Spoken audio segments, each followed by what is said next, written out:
At ng anak.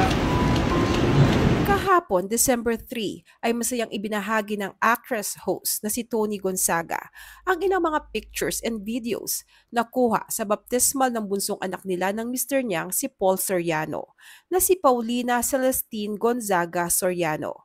Na ayon nga sa netizens, di umano ay si Direk Paul ang kamukha. Sa isang heartwarming video ay makikita ang first dance bilang father and daughter ni na Direk Paul at Baby Polly. Caption ni Tony, "First dance with daddy." Sa sumunod na litrato naman ay makikitang buhat-buhat ni Kuya Sevi ang kapatid niyang si Baby Polly. Samantala, sa mga videong ibinahagi ni Alex Gonzaga na kapatid ni Tony, ay makikitang isa itong simple and intimate celebration na dinaluhan ng kanilang mga malalapit na kaibigan at mga mahal sa buhay. Habang ang mister ni Alex na si Mikey Morada ay tumatayo ring ninong ni Baby Polly. Mikey Morada, walang patawad sa mga pakain. Pati si Pato, oh.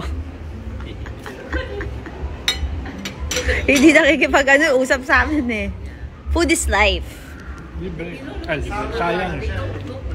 Bilib naman ang maraming netizens kay Tony dahil magfo 4 months pa lang mula noong isinilang niya si Baby Polly noong August 11, ay balik na agad ang katawan nito sa dati, na tila ay hindi nga daw nagsilang.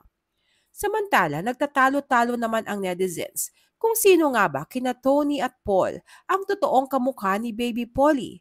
Mayroong mga nagsasabing si Tony daw ang kamukha ng bunso nilang anak, samantalang mayroon din namang nagkomento na si Paul daw ang kamukha nito. Kaya naman maging si Tita Alex niya ay nakisali na rin at nagbiro. Ani Alex, "Polly, ako kamukha mo, huwag kang magpumiglas." Matatanda ang August 11 noong isinilang ni Tony Gonzaga si Baby Polly na ibinahagi ng aktres sa pamamagitan ng isang video. Ani Tony sa caption noon, "You are the greatest reward I've ever held in my arms.